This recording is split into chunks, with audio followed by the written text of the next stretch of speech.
Twitch. I have not been online for a long time. I haven't streamed in a while, but I'm back today, and hopefully we'll be able to make a habit out of this. Today I'm going to be reading from the prophet Ezekiel. I've been binge reading through the Old Testament a lot lately, and a lot of it's very dark and grim. A lot of it's quite ugly and challenging, violent. But there's a lot of beauty in there as well, and I'm finding it's really helpful for me to actually engage in some way with just how rotten humanity can be,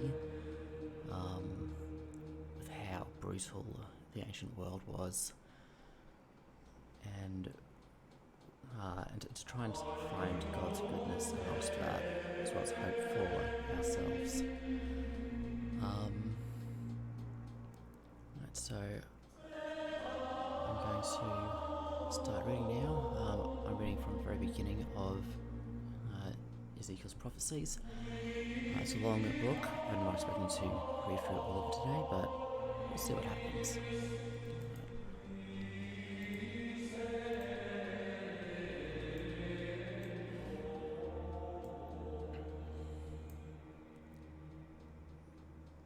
In my 30th year, in the 4th month, on the 5th day, while I was among the exiles by the river Kibar, the heavens were opened, and I saw visions of God.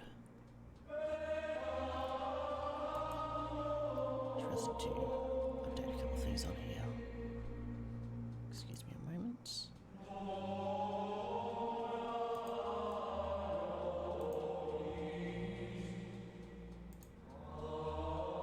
Okay. Sorry about that. Back to the Bible reading. On the 5th of the month, it was the 5th year of the exile of King Jehoiakim. The word of the Lord came to Ezekiel the priest, the son of Buzi, by the river Kibar, in the land of the Babylonians. There the hand of the Lord was on him. I looked, and I saw a violent storm coming out of the north, an immense cloud with flashing lightning and surrounded by brilliant lights. The center of the fire looked like glowing metal, and in the fire was what looked like 4 living creatures. In appearance their form was human, but each of them had 4 faces and 4 wings. Their legs were straight, their feet were like those of a calf, and gleamed like burnished bronze. Under their wings on their 4 sides they had human hands. All 4 of them had faces and wings, and the wings of one touched the wings of another. Each one went straight ahead. They did not turn as I moved. Their faces looked like this. Each of the 4 had the face of a human being, and on the right side each had the face of a lion, and on the left the face of an ox. Each had the face of an eagle. Such were their faces. They each had 2 wings spreading out upwards, each wing touching that of the creature on either side, and each had 2 other wings covering its body. Each one went straight ahead. Whether the spirit would go, they would go, without turning as they went. The appearance of the living creatures was like burning coals of fire, or like torches. Fire moved back and forth among the creatures. It was bright, and lightning flashed out of it. The creatures sped back and forth like flashes of lightning. As I looked at the living creatures, I saw a wheel on the ground beside each creature with its 4 faces. This was the appearance and structure of the wheels. They sparkled like topaz, and all 4 looked alike. Each which appeared to be made like a wheel intersecting a wheel. As I moved, I would go in any one of the four directions the creatures faced. The wheel did not change direction as the creatures went. Their rims were high and awesome, and all four rims were full of eyes all around. When the living creatures moved, the wheels beside them moved, and while the living creatures rose from the ground, the wheels also arose. Wherever the spirit would go, they would go, and the wheels would rise along with them, because the spirit of the living creatures was in the wheels. When the creatures moved, they also moved. When the creatures stood still, they also stood still. And when the creatures rose from the ground, the wheels rose along with them, because the spirit of the living creatures was in the wheels. Spread out among the heads of living creatures, what looks like something like a vault, sparkling like crystal and awesome. Under the vault, their wings were stretched out one towards the other, and each had two wings covering its body. When the creatures moved, I heard the sound of their wings, like the roar of rushing waters, like the voice of the Almighty, like the tumult of an army. When they stood still, they lowered their wings. Then there came a voice from above the vault over their heads, as I stood with lowered wings. Above the vault over their heads was what looks like a throne of lapis lazuli, and high above the throne was a figure like that of a man.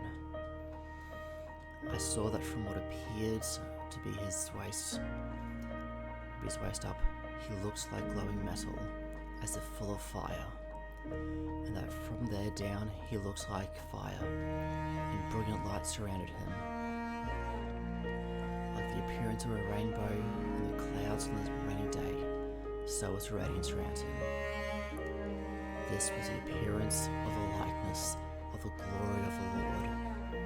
When I saw it, I fell face down, and I heard the voice of one speaking.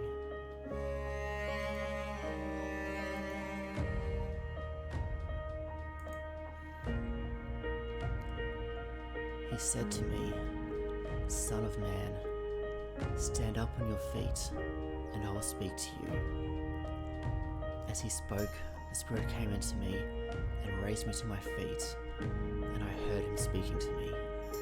He said, "Son of man, I am sending you to the Israelites, to a rebellious nation that has rebelled against me.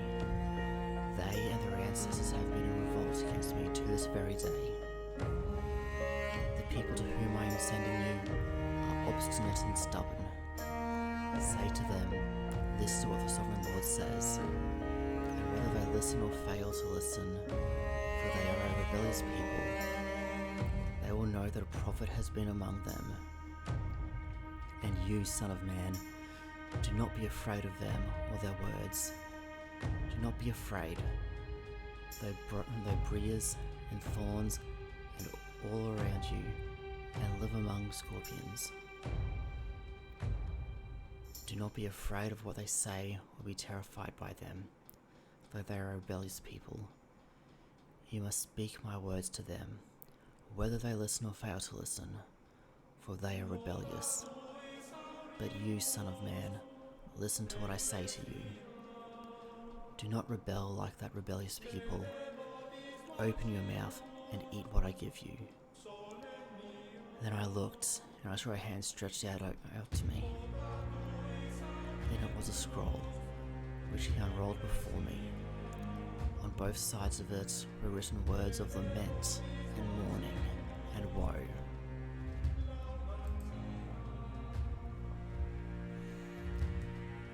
And he said to me, "Son of man, eat what is before you. Eat this scroll, and go and speak to the people of Israel." So I opened my mouth, and he gave me the scroll to eat. He said to me, "Son of man, eat this scroll I am giving you, and fill your stomach with it."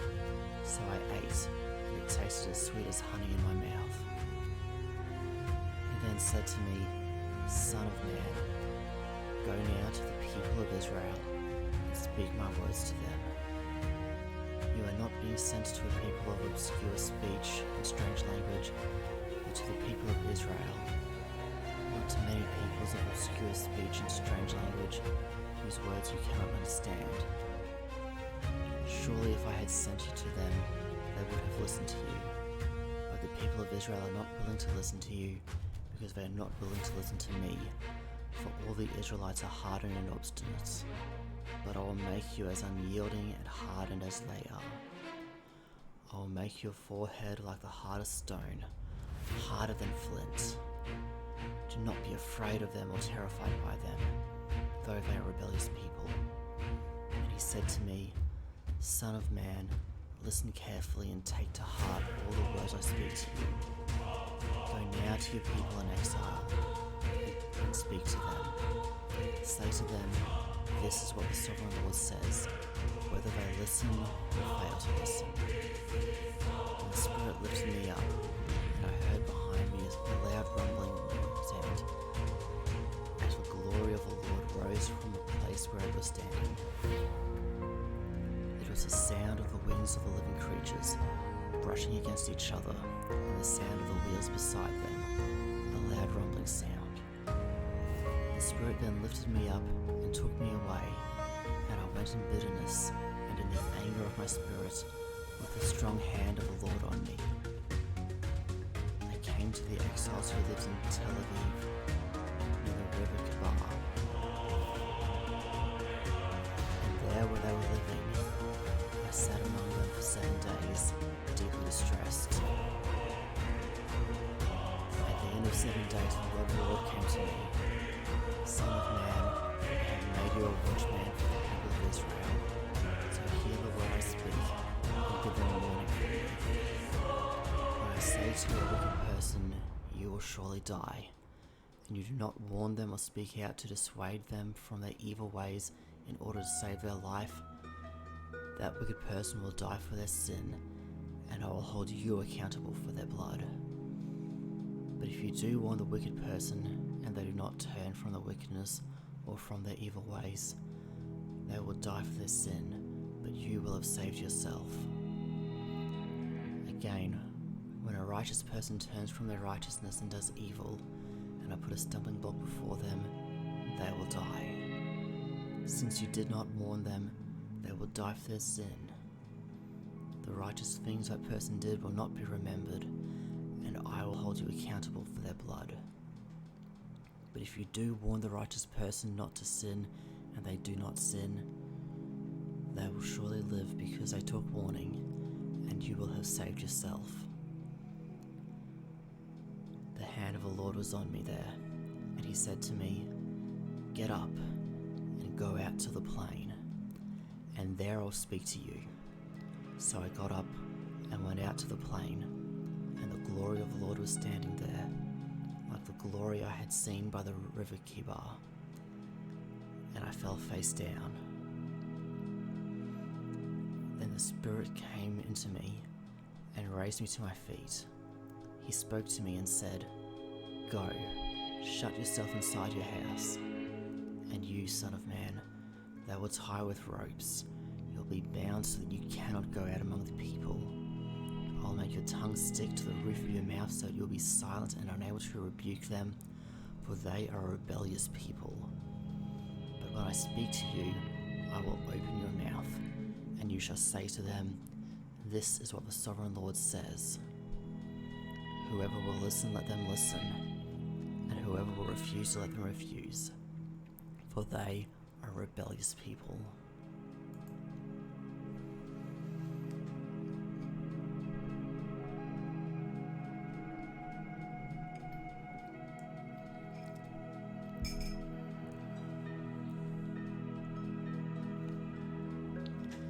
Now, son of man, take a block of clay, put it in front of you, and draw the city of Jerusalem on it. Then lay siege to it. Erect siege works against it. Build a ramp up to it. Set up camps against it, and put battering rams around it. Then take an ironing pan, place it as an iron wall between you and this city, and turn your face towards it. it will be under siege, and you shall besiege it. This will be a sign to the people of Israel. Then lie on your left side, and put the sin of the people of Israel upon yourself. You are to bear their sin for the number of days you lie on your side. I have assigned you the same number of days as the years of their sin. So for 390 days you will bear the sin of the people of Israel. After you have finished this, lie down again, this time on your right side, and bear the sin of the people of Judah. I have assigned you 40 days, a day for each year. Turn your face towards the siege of Jerusalem, and with bared arm prophesy against her. I will tie you up with ropes so that you cannot turn from one side to the other until you have finished the days of your siege.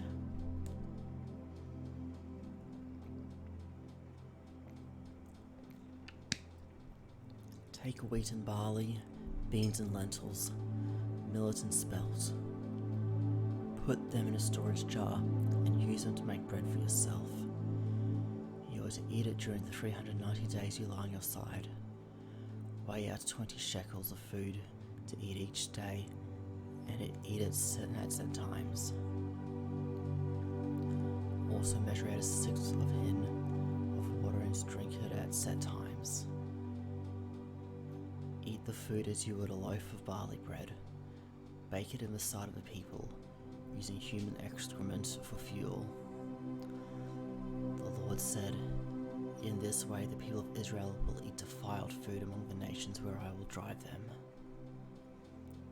Then I said, not so, sovereign Lord. I have never defiled myself.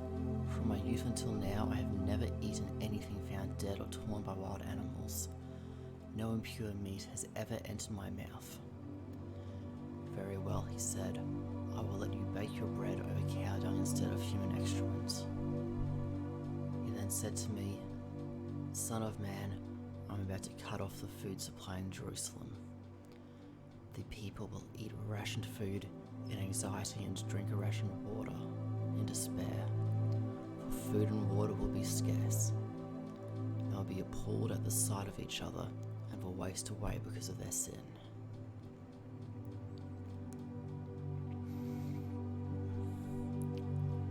Just pausing for my Bible reading there. I'm not sure if I've read this passage before or not. I don't think I have, I don't recognize it.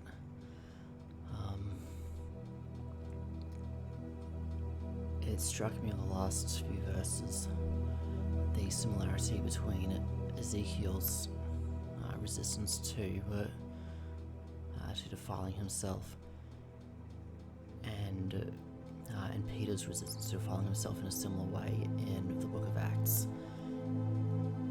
In the book of Acts, God sends Peter to eat with Gentiles, to kill and eat what would be defiled food under Jewish law, to eat with defiled people under Jewish law, and Peter gives the same kind of response. He says, I've never defiled myself. I've never eaten defiled food all the days of my life. No impure meat has ever entered my mouth. Here, God gives Ezekiel a solution to lessen the defilement. In Peter's case, God actually rebukes Peter and says, don't call unclean what I have declared clean. God makes the nations clean. He makes food clean. He makes it so that you cannot defile yourself by what you put into your mouth, but not by what comes out of your mouth. I think that's quite amazing when you look at the holistic history of Israel. For the entire time, food and people have been a defilement, but now because of Jesus Christ, because of his atoning sacrifice for us, because of the work of the Holy Spirit poured out lovingly upon us, Gentiles like me have been made clean. Food has been made clean. We've been made temples of the Holy Spirit rather than unclean and defiled and out of God's sight. Alright. I'm going to return to reading now. That was the first four chapters of Ezekiel, starting in chapter 5 now. Ezekiel chapter 5. Now, son of man, take a sharp sword and use it as a barber's razor to shave your head and your beard. Then take a set of scales and divide up the hair. When the days of your siege come to an end, burn a third of the hair inside the city. Take a third and strike it with a sword all around the city, and scatter a third.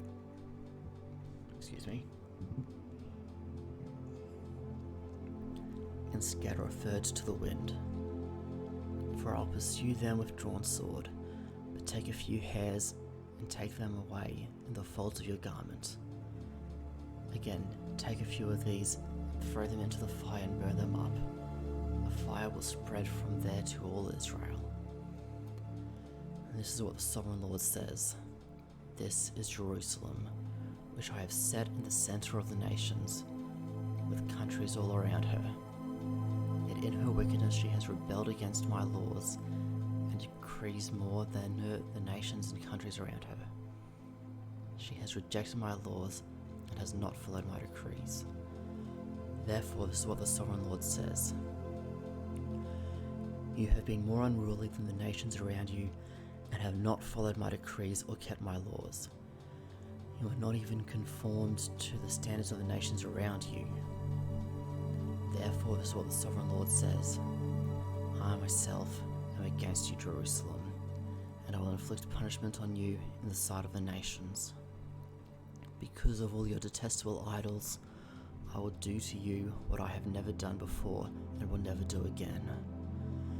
Therefore, in your midst, parents will eat their children, and children will eat their parents. I will inflict punishment on you, and will scatter all your survivors to the winds. Therefore, as surely as I live, declares the Sovereign Lord, because you have defiled my sanctuary with your vile images and detestable practices, I myself will shave you. I will not look on you with pity or spare you. A third of your people will die of the plague or perish by famine inside you. A third will fall by the sword outside your walls, and a third I will scatter to the winds and pursue with drawn sword. Then my anger will cease, and my wrath against them will subside, and I will be avenged. And when I have spent my wrath on them, they will know that I, the Lord, have spoken in my zeal.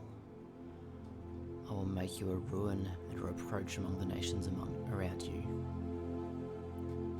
In the sight of all who pass by, you will be a reproach and a taunt, a warning and an object of horror to the nations around you, when I inflict punishment on you in anger and in wrath and with stinging rebuke. I, the Lord, have spoken.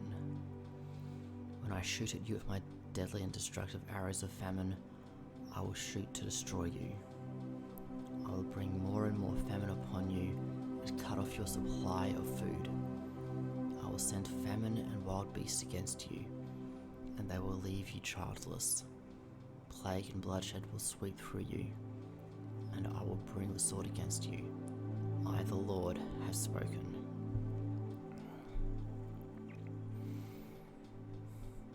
Another quick reflection there. Something I became aware of very recently, like only within the last couple of months, is that in the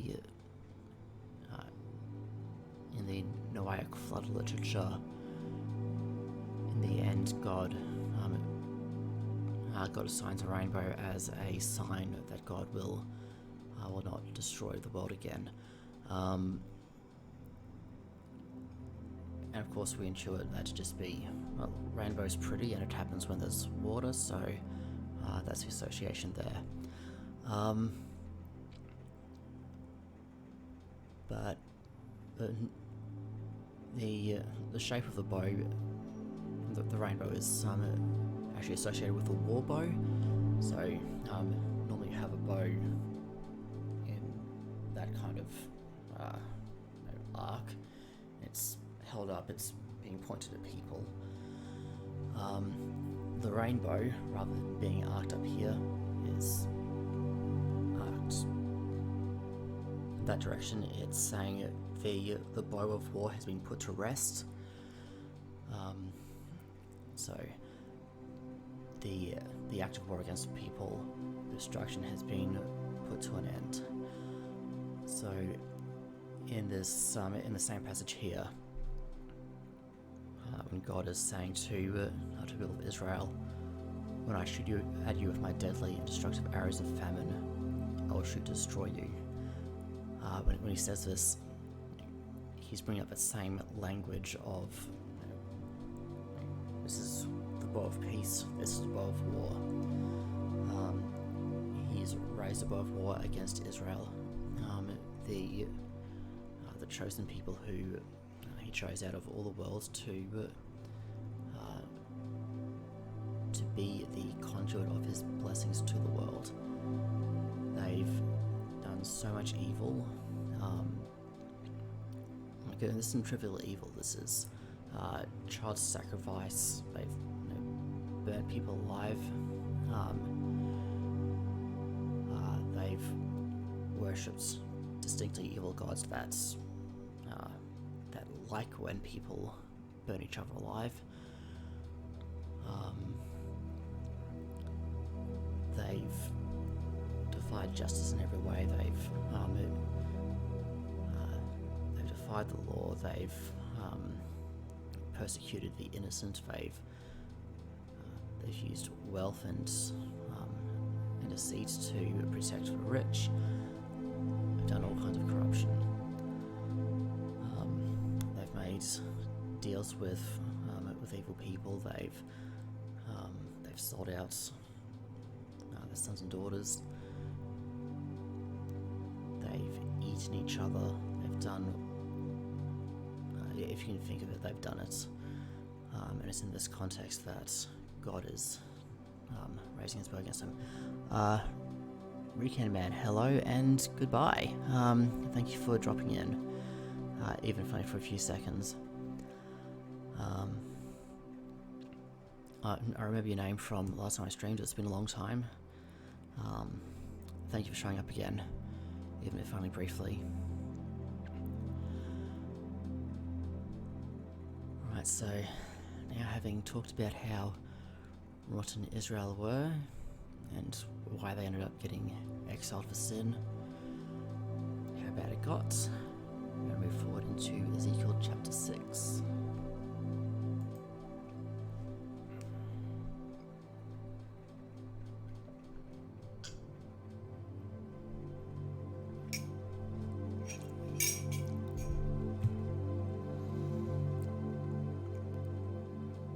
One more thing before I go forward. In all of these spiels, God has been referring to Ezekiel as Son of Man. In context, this probably is just referring to his humanity. It's probably also referring to his association with Adam, I won't say original man, but the type for all humanity and the type for the coming Christ. Throughout the scriptures, Jesus Christ assumes the title for himself. He calls himself the Son of Man. And so, in part, Christ is associating himself with the prophet Ezekiel. He's also associating himself with a divine figure in Daniel's prophecies, but that's for another day. Alright, Ezekiel chapter 6. The word of the Lord came to me, Son of man, set your face against the mountains of Israel, prophesy against them and say, you mountains of Israel, hear the word of the sovereign Lord. This is what the sovereign Lord says to the mountains and hills, to the ravens and the valleys. I am about to bring a sword against you, and I will destroy your high places. Your altars will be demolished, and your incense altars will be smashed, and I will slay your people in front of your idols. I will lay the dead bodies of the Israelites in front of their idols, and I will scatter your bones around your altars. Wherever you live, the towns will be laid waste, and the high places demolished, so that your altars will be laid waste and devastated, your idols smashed and ruined, your incense altars broken down, and what you have made wiped out. Your people will fall slain among you, and you will know that I am the Lord.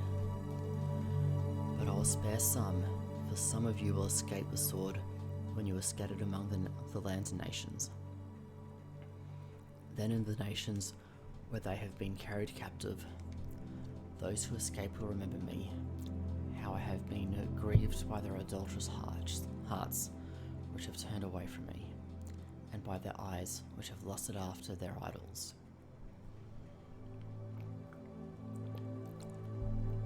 They will loathe themselves for the evil they have done, and for all their detestable practices. And they will know that I am the Lord. I do not threaten in vain to bring this calamity on them. This is what the Sovereign Lord says. Strike your hands together, and stamp your feet, and cry out alas, because of all the wicked and detestable practices of the people of Israel. For they will fall by the sword, famine, and plague. One who is far away will die of the plague, and one who is near will fall by the sword, and anyone who survives and is spared will die of famine. I will pour out my wrath on them, and they will know that I am the Lord, when the people lie slain among their idols, around their altars, on every high hill, and on all the mountain tops, under every spreading tree, and every leafy oak, places where they offered fragrant incense to all their idols. And I will stretch out my hand against them, and make the land a desolate waste, from the desert of Diblah, where they live. Then they will know that I am the Lord.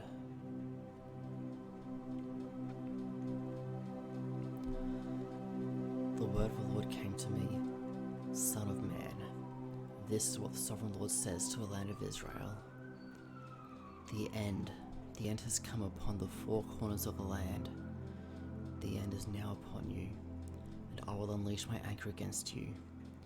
I will judge you according to your conduct, and repay you for all your detestable practices. I will not look on you with pity, I will not spare you. I will surely repay you for your conduct, and for the detestable practices among you. Then you will know that I am the Lord. This is what the Sovereign Lord says. Disaster, unheard of disaster. See, it comes. The end has come. The end has come. It has roused itself against you. See, it comes. Doom has come upon you who dwell on the land. The time has come, the day is near. There is panic, not joy, on the mountains. I am about to pour out my wrath on you, and spend my anger against you. I will judge you according to your conduct, and repay you for all your detestable practices. I will not look on you with pity, I will not spare you. I will repay you for your conduct, and for the detestable practices among you. Then you will know that it is I, the Lord, who strikes you. See the day, see it comes. Doom has burst forth, the rod has buddled, arrogance has blossomed. Violence has arisen, a rod to punish the wicked. None of the people will be left, none of that crowd, none of their wealth, nothing of value. The time has come, the day has arrived. Let not the buyer rejoice, nor the seller grieve, for the wrath is on the whole crowd. The seller will not recover the property that was sold, as long as both buyer and seller live, for the vision concerning the whole crowd will not be reserved, it will not be reversed. Because of their sins, not one of them will preserve their life.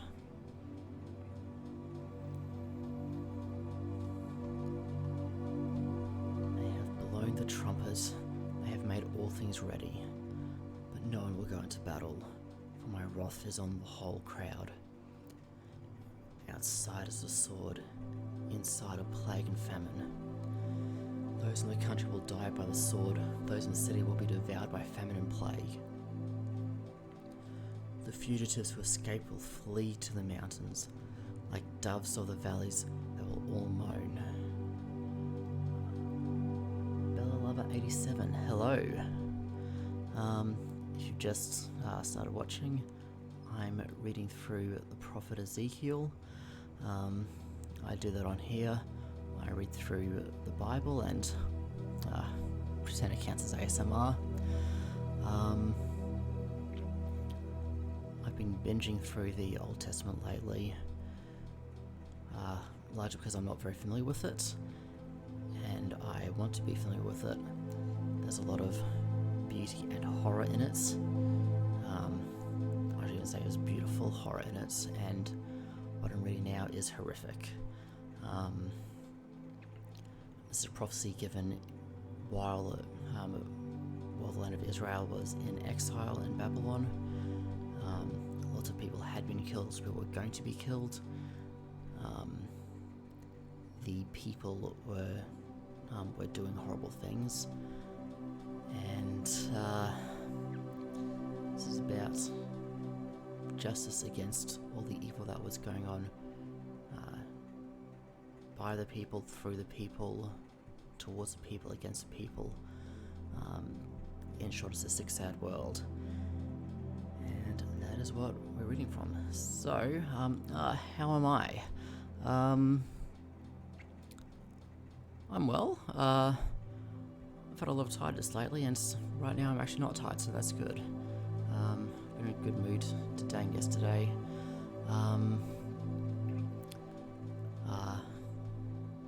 Got a lot of life stuff happening soon. I'm looking at potential places to move. I'm looking at I'm starting Bible college soon, so that's all big stuff. How about yourself, Bella? How are you? Tell me a bit about yourself. I'll read a bit more of the passage and then I'll see what you have to say. The fugitives who escape will flee to the mountains. Like doves of the valleys, they will all moan, each for their own sins. Every hand will go limp, every leg will be wet with urine. Classy stuff. They'll put on sackcloth and be clothed with terror.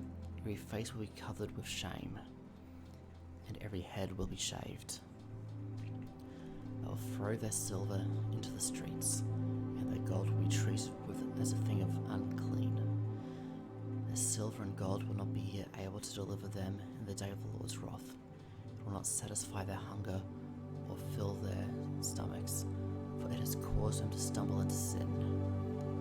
They took pride in their beautiful jewelry and used it to make their detestable idols. They made it into vile images, therefore I will make it a thing unclean for them.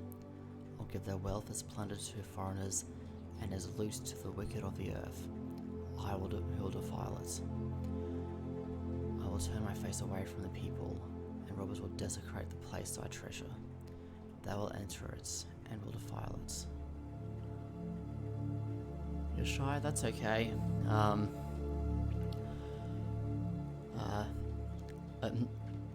I don't stream anywhere as often as I want to because I'm shy too. I get nervous about actually turning on the camera.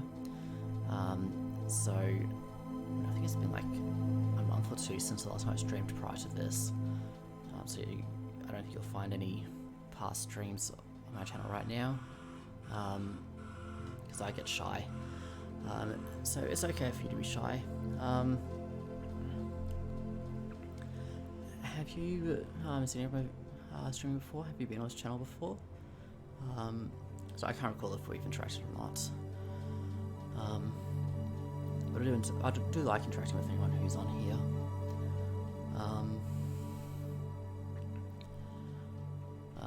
So yeah, anything you feel like telling me about yourself, that's fine.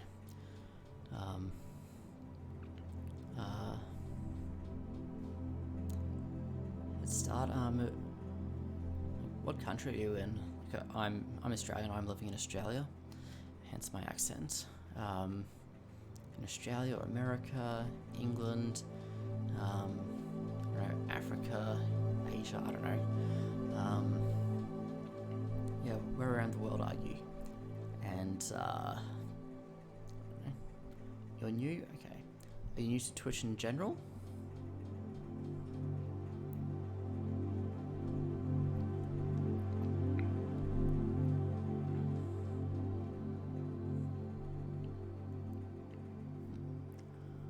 Finish reading this chapter. Again, feel free to tell me anything. How long have you been on Twitch for, and what country are you currently living in? Alright. Prepare chains, for the day is full of bloodshed, and the city is full of violence. I will bring the most wicked of nations to take possession of their houses. I will put an end to the pride of the mighty, and their sanctuaries will be desecrated. When terror comes, they will seek peace in vain. Calamity upon calamity will come, and rumour upon rumour. They'll go searching for a vision from the prophet. Priestly instruction in the law will cease. The council of the elders will come to an end. The king will mourn, the prince will be clothed with despair, and the hands of the people of the land will tremble. I will deal with them according to their conduct, and by their own standards I will judge them. Then they will know that I am the Lord. That concludes Ezekiel chapter 7. Bella Love, you're from the US, Tennessee, okay. Now, I don't know American geography, so Tennessee is like east, west, north, south, Central America, I don't know.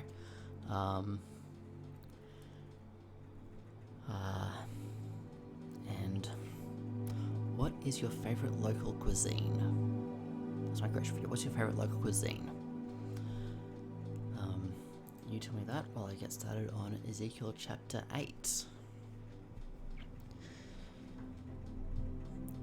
In the 6th year, in the 6th month, on the 5th day, while I was sitting in my house, and the elders of Judah were sitting before me, the hand of a sovereign Lord came on me there.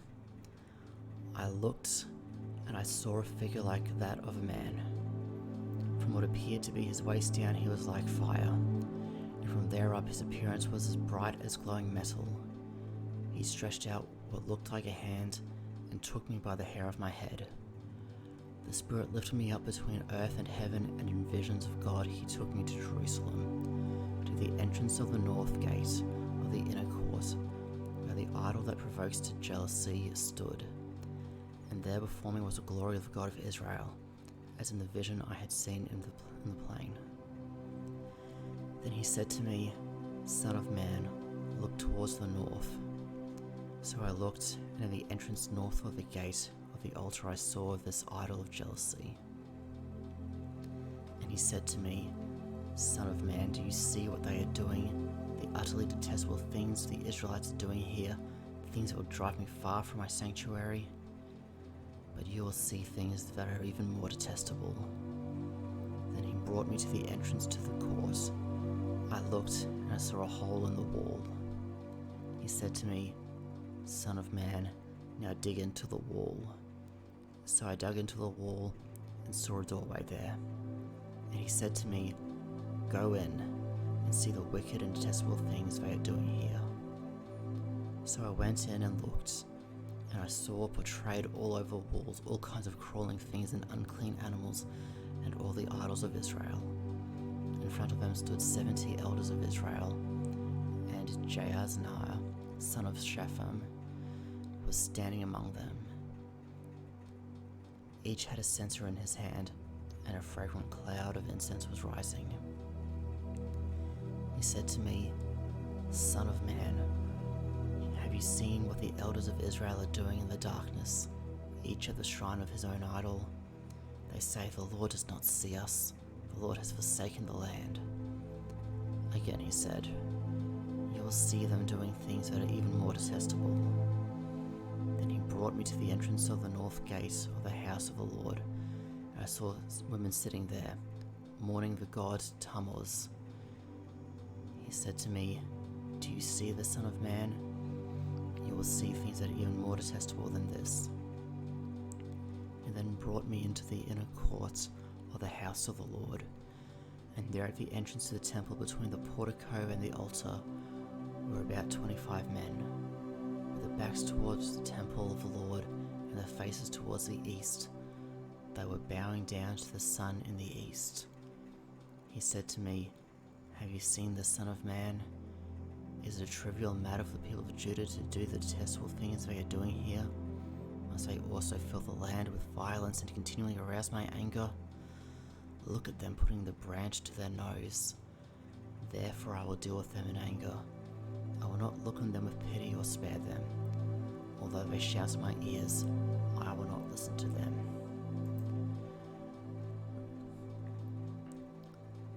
Alright, so Belova, south of the eastern is where Tennessee is. Okay, so I'm picturing USA. There's Canada up there, there's Mexico and South America down here. So it's basically USA. So I'm not sure if this camera is face my way or your way, but yeah, this would be east. Okay, so I guess somewhere in this kind of quadrant. Is that right?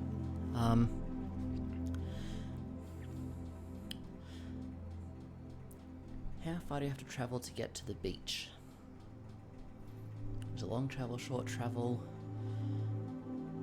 And if you ever went to the beach, would you be afraid of sharks?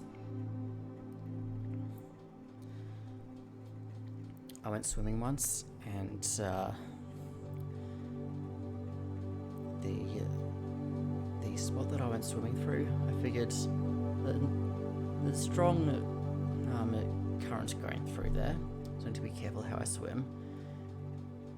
But it's not strong enough to take me out to sea.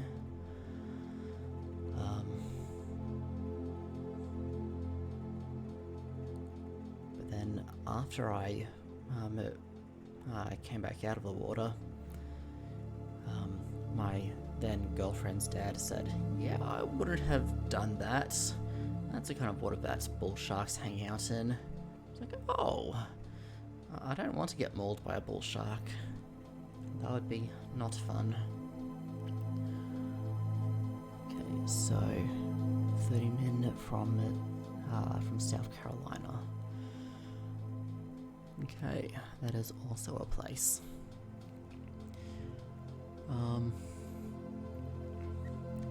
From where I live, it takes about half an hour to get to the nearest local beach. So I'm on the eastern coast of Australia. Most Australians live pretty close to the coast, so unless you live literally like a 1 minute walk from the beach, most of us don't think we live on the coast, but yeah, it's not that far from the coast really.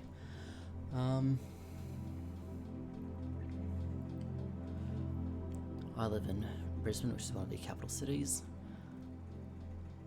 I've been living in Brisbane my entire life. I even lived in the same house until I was 26. So for 26 years I lived in the exact same house. I finally moved out when I was in my mid-20s. Moved once again, and I'm looking at moving once more, hopefully this month, to get closer to the CBD.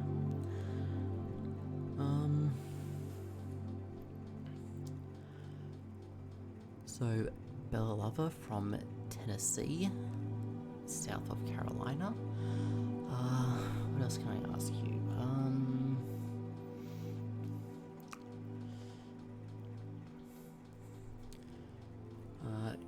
Obviously you're on Twitch, so I guess you have some kind of interest in nerdy stuff. What's your favorite game to play right now? What have you been playing? And conversely, what are you looking forward to playing? And I'm going to type in messages as well. What have you been playing recently? What games do you look forward to coming out? And what is your all-time favorite game?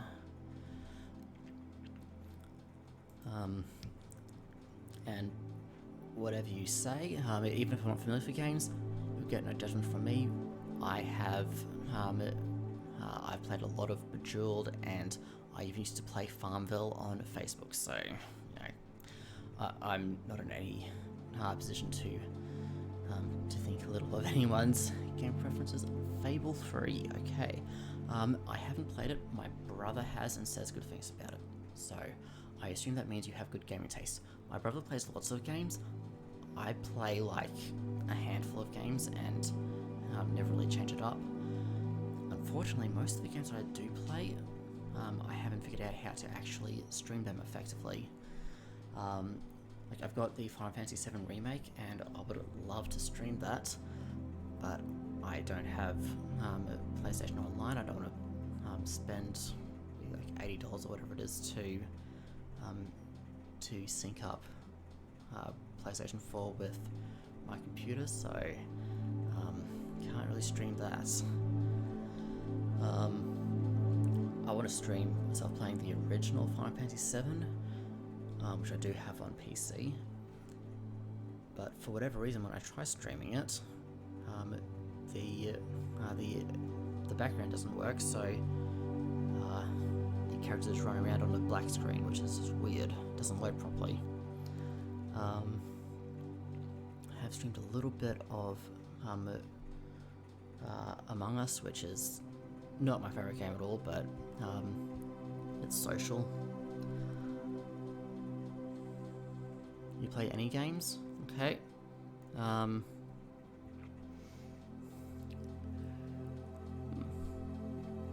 Any genres you prefer? Like first-person shooter, role-playing games. I like role-playing games, for the record. They're my personal favorite.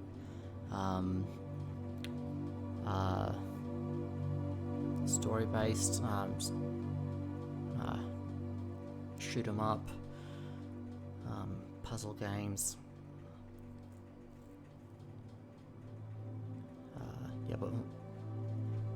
What kind of games do you prefer amongst the any? While you're answering that, I'm going to start reading Ezekiel chapter 9. Then I heard him call out in a loud voice, "Bring near those who are appointed to execute judgment on the city, each with a weapon in his hand." And I saw 6 men coming from the direction of the upper gate, which faces north, each with a deadly weapon in his hand. With them was a man clothed in linen who had a writing kit at his side. Excuse me. They came in and stood beside the bronze altar. Now the people of the God of Israel went up from above the cherubim where it had been, and moved to the threshold of the temple. Then the Lord called to the man clothed in linen who had the writing kit at his side, and said to him, "Go throughout the city of Jerusalem, and put a mark on the foreheads of those who grieve and lament over all the detestable things that are done in it." As I listened, he said to the others, "Follow him through the city and kill, without showing pity or compassion. Slaughter the old men, the young men and the women, the mothers and children, but do not touch anyone who has the mark. Begin at my sanctuary." So they began with the old men who were in front of the temple. Then they said to them, "Defile the temple, and fill the courts with the slain. Go." So I went out and began killing throughout the city. While they were killing and I was left alone, I fell face down crying out, "Alas, sovereign Lord, are you going to destroy the entire remnant of Israel in this outpouring of your wrath on Jerusalem?" He answered me, "The sin of the people of Israel and Judah is exceedingly great. The land is full of bloodshed, and the city is full of injustice." They said, "The Lord has forsaken the land. The Lord does not see." So I will not look on them with pity or spare them, but I will bring down on their own heads what they have done. Then the man in linen, with the writing kit at his side, brought back word saying, "I have done as you commanded." Brutal stuff, isn't it? It's all of Ezekiel chapter 9. Like I said earlier, the Old Testament is brutal. And it's a reflection of a brutal world. A lot of people think that the Old Testament is supposed to be this morally perfect thing. Of course, everyone kind of knows that the Old Testament is full of brutal stuff, but a lot of people still think that like the Torah, that's the Old Testament law, is supposed to be a perfect law, and it's not. It's supposed to rein in some of the imperfections of people.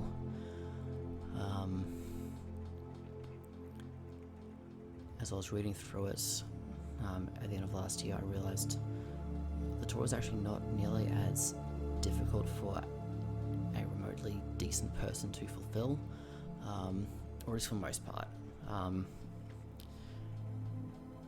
There are some parts of it that are a legitimate challenge for anyone to adhere to, but most of it can be summarized as "don't be a dick."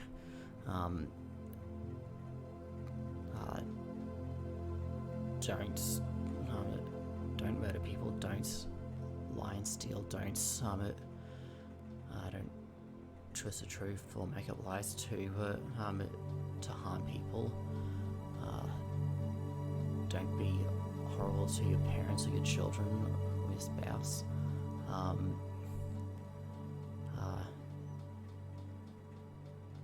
It still technically allows, it's some rather questionable stuff, like it still allows slavery, but even then, demands a better treatment of slaves than what we typically expect. It's running in evil. It's not supposed to be a perfect law where adherence to it implies that you are a morally perfect person. You could obey every law and still be a very evil person. It still allows plenty of evil, but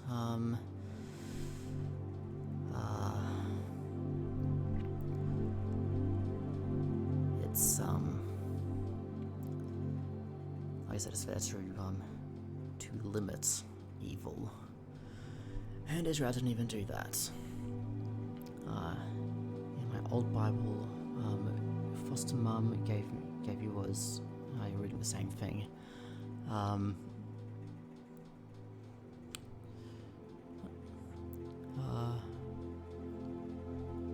Foster mum. So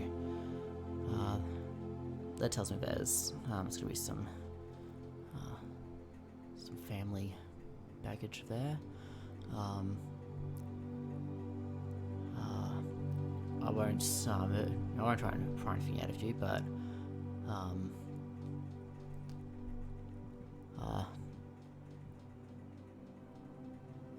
a lot of people that I've talked to here on Twitch, along with my wife, a lot of people are from broken homes, my wife included. My parents both came from broken homes as well. We recently helped one of my wife's followers on Twitch get out of a very dangerous, abusive home. So yeah, I assume if you've got a foster mum, then it'll be somewhere between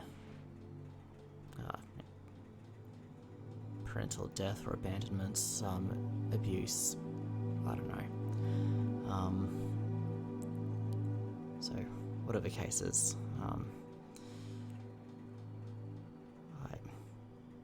I hope you're okay after it. But yeah, if you feel like opening up about anything there, by all means feel free. I do appreciate reading and listening to people's stories here. So yeah, I won't pry and demand that you open up about that, but anything you do feel like sharing, I'm quite open to listening to.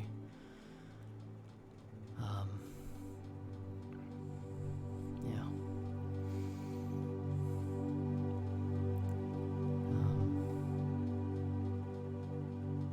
You're okay. I'm glad to hear it.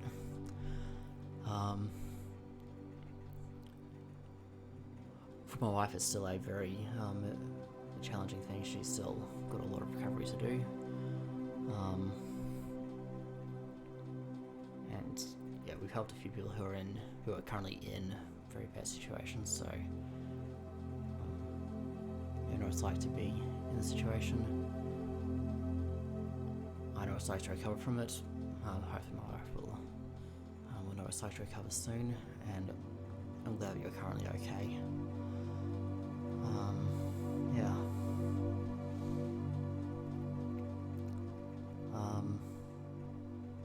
Was your foster mum good to you? And I hope she was. I hope you had a good foster family, and not a bad one, because I know that bad ones exist.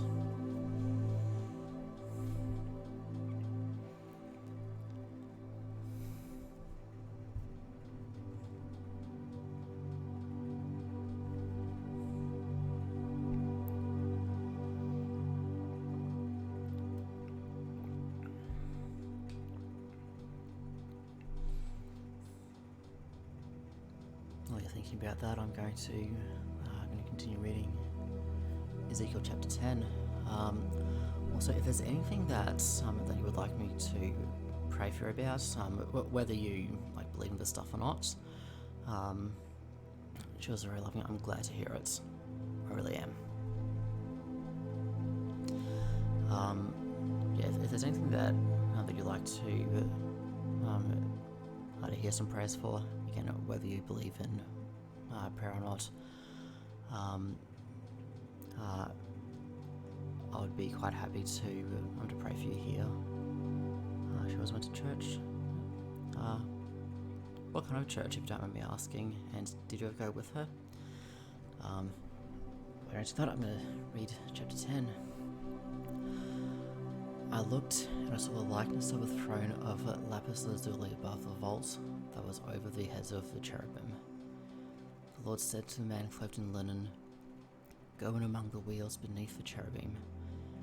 Fill your hands with burning coals from among the cherubim, and scatter them over the city." And as I watched, he went in. Now the cherubim were standing on the south side of the temple where the man went in, and a cloud filled the inner court.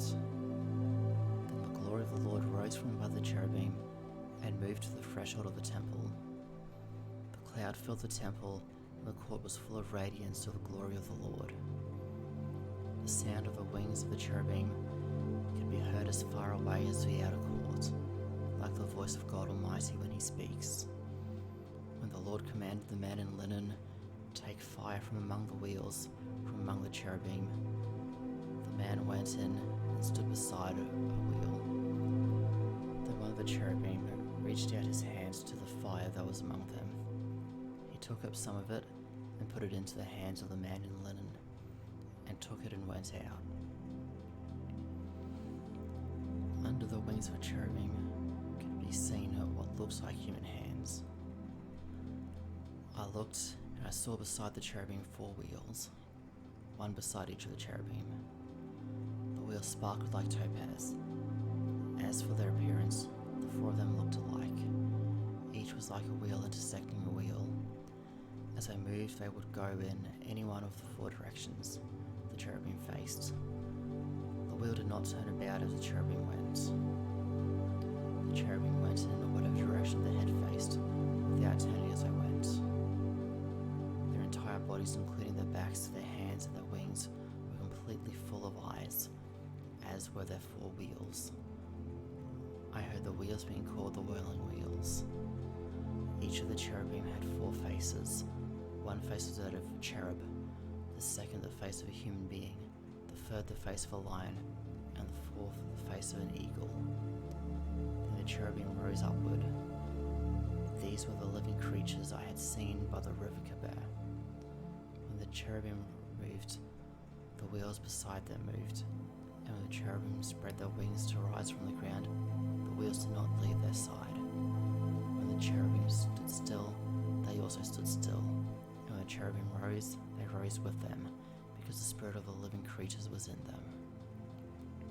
When the glory of the Lord departed from over the threshold of his temple and stopped above the cherubim.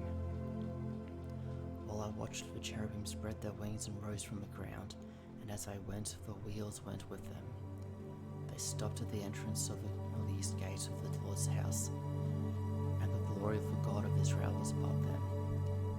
These were the living creatures I had seen beneath the ear of the God of Israel in the river Kebar, and I realized that they were cherubim. Each had 4 faces and 4 wings, and under their wings was what looked like human hands. Their faces had the same appearance as those I had seen by the river Kebar. Each one went straight ahead. Okay, so that was chapter 10 of Ezekiel.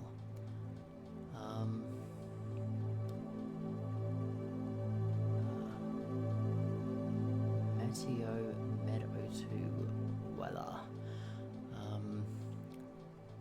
Hello, Mateo Medo2. I've been reading the Bible today. I like doing that on stream. I've just read the first 10 chapters of Ezekiel, which is an Old Testament prophet. So I'll just fill you in a little bit.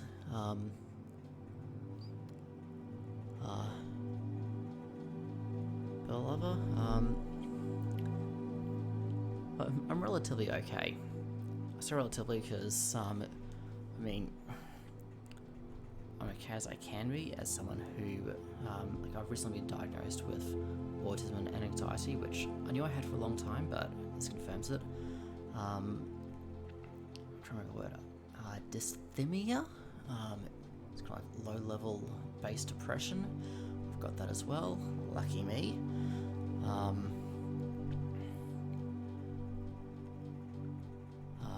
My wife's been through a lot of trauma, and that challenges me a lot. Causes a lot of stress. Of course, I love her wholeheartedly. I love her deeply, which makes it all the more difficult to cope with a lot of trauma. Hopefully she receives enough love from me that she can be healing.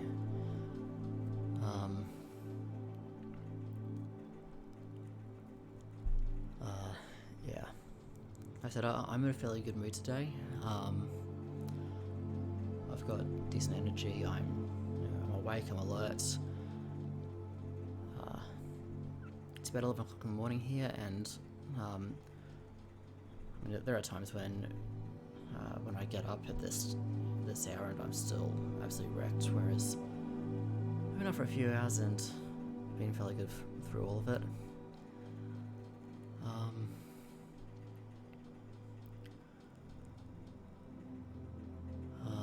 So yeah.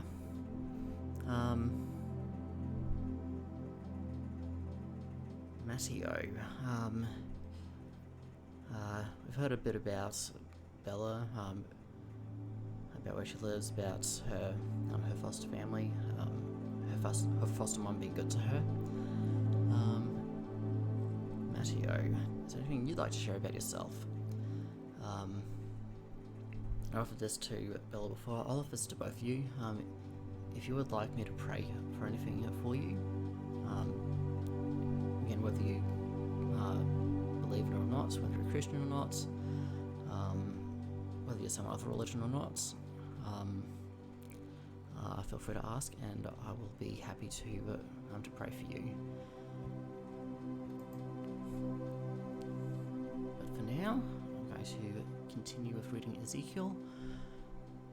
So I'm reading chapter 11 of Ezekiel now.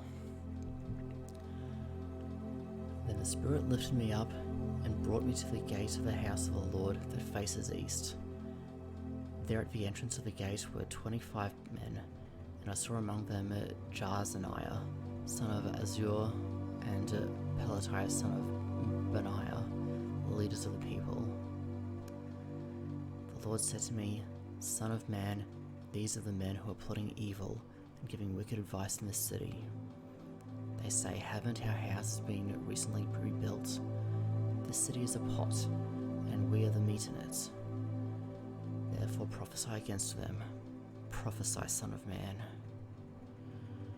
The Spirit of the Lord came on me, and he told me to say, "This is what the Lord says. That is what you are saying, you leaders in Israel, but I know what is going through your mind. You have killed many people in this city, and filled its streets with the dead. Therefore, this is what the sovereign Lord says.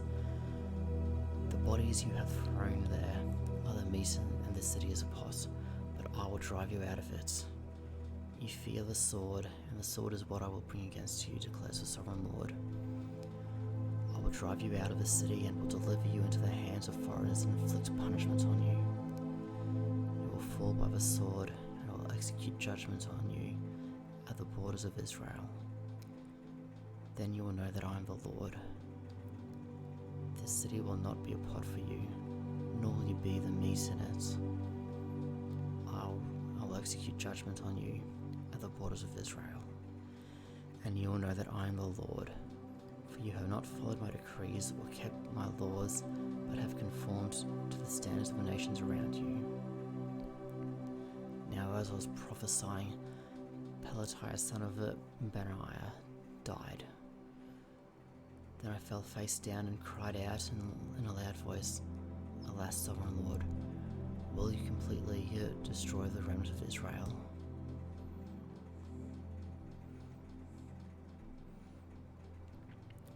Bill Fair says she's not in foster care no more though, which I assumed from your username. It's got 87 there. I'm assuming that's your birth year. So we're what, 33 now? I assume most 33-year-olds don't live with foster families. If they do, they probably are the foster family.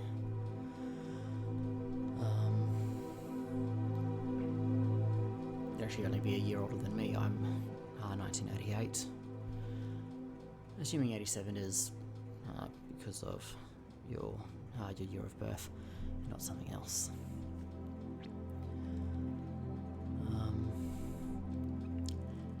How old were you when you, became independent and stopped living with any foster care? You were born in 2004. Okay.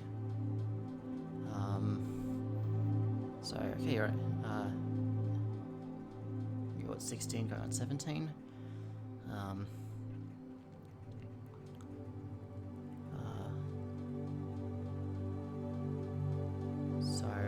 Are you like emancipated or living back with parents, being adopted? I don't know.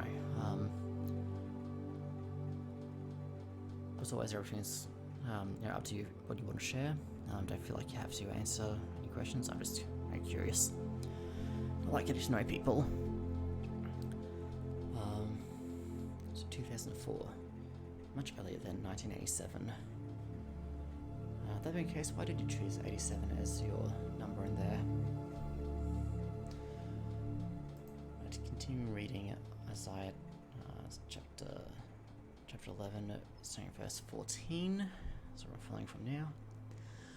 The word of the Lord came to me, "Son of man, the people of Jerusalem have said of your fellow exiles and all the other Israelites, they are far away from the Lord.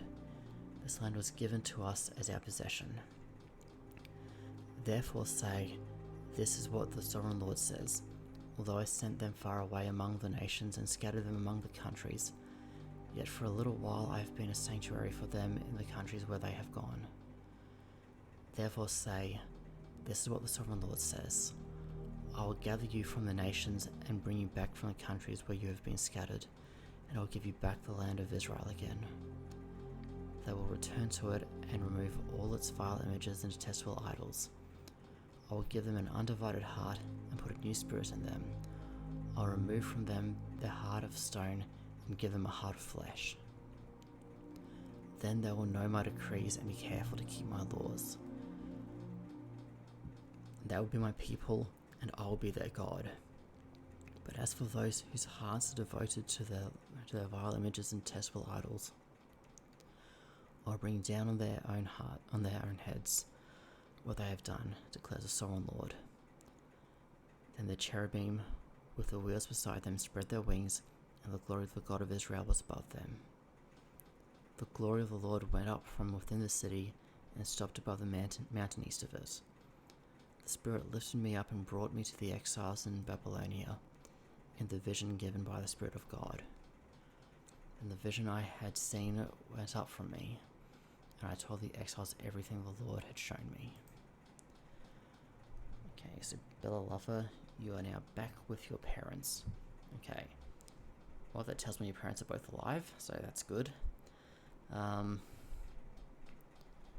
I guess since you're back with them now, it's a safer family environment, I hope.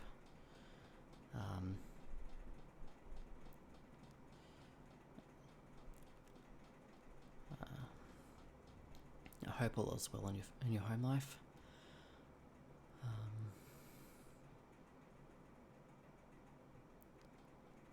You know what? Whether you ask for or not, I feel like praying for you and for your family.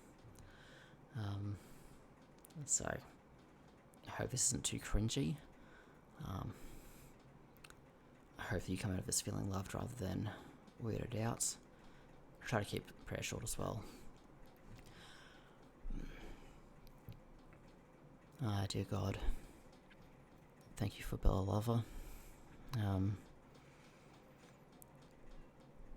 Thank you for giving them foster care, for a foster mum who was good to them, and who apparently loved you as well. Thank you that Bella Lover has been reunited with her family.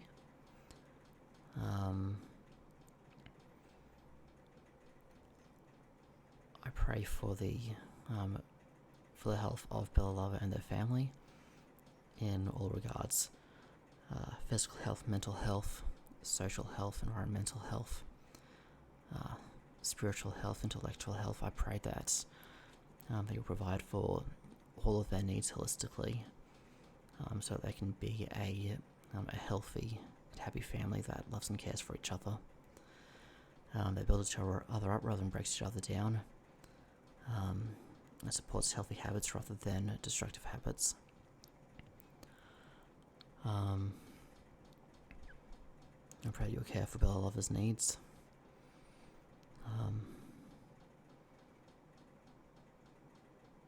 I pray for the healing of any emotional scars that Bella Lover and the family have, which I imagine are plenty.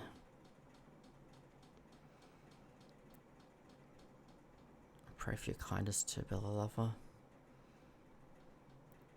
I pray for your compassion and mercy.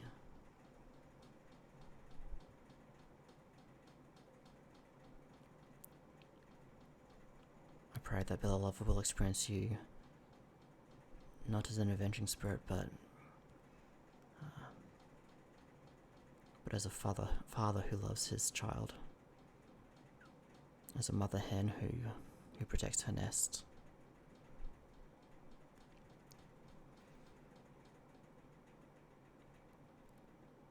As a champion who defends the weak and the vulnerable.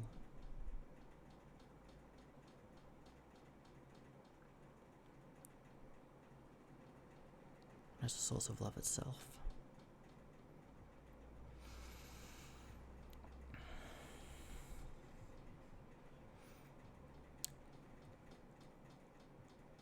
I pray for everyone who is seeing or hearing this, be it now or in the future. I pray that you'll be merciful to them and extend your grace and kindness to them.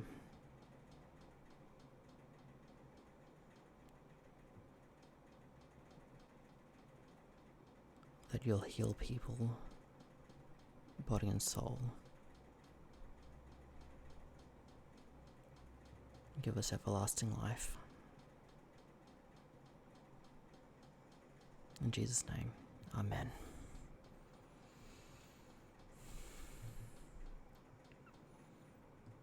Alright. I'm going to continue on to Ezekiel chapter 12. The word of the Lord came to me, Son of man, you are living among a rebellious people.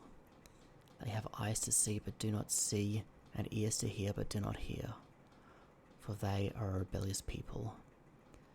Therefore, Son of man, pack your belongings for exile, and in the daytime, as I watch, set out, and go from where you are to another place.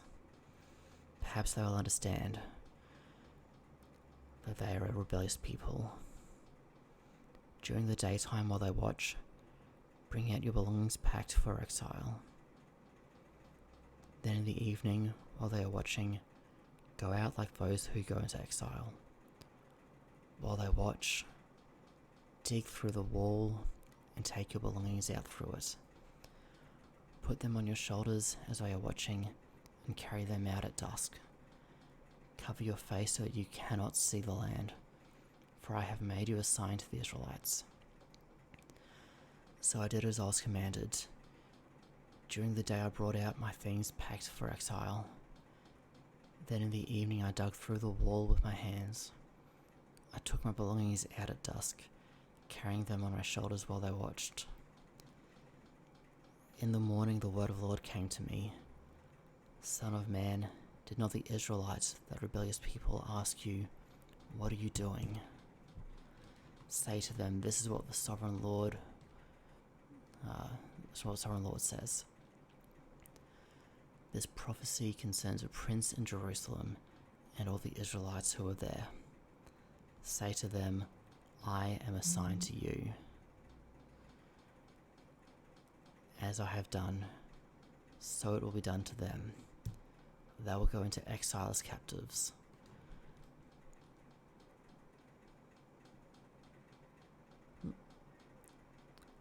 Bella Lover sent me a friend request. I'm going to respond to that friend request right away.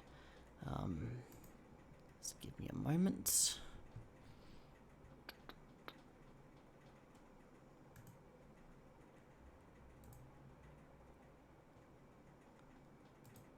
Accept and follow.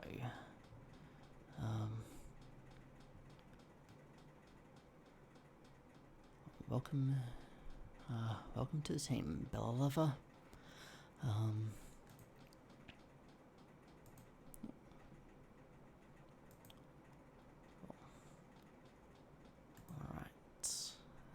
Where was I?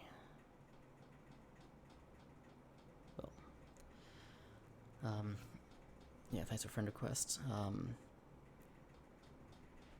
Thanks for following. I do appreciate it a lot. Right. I'm going to get back to the Bible.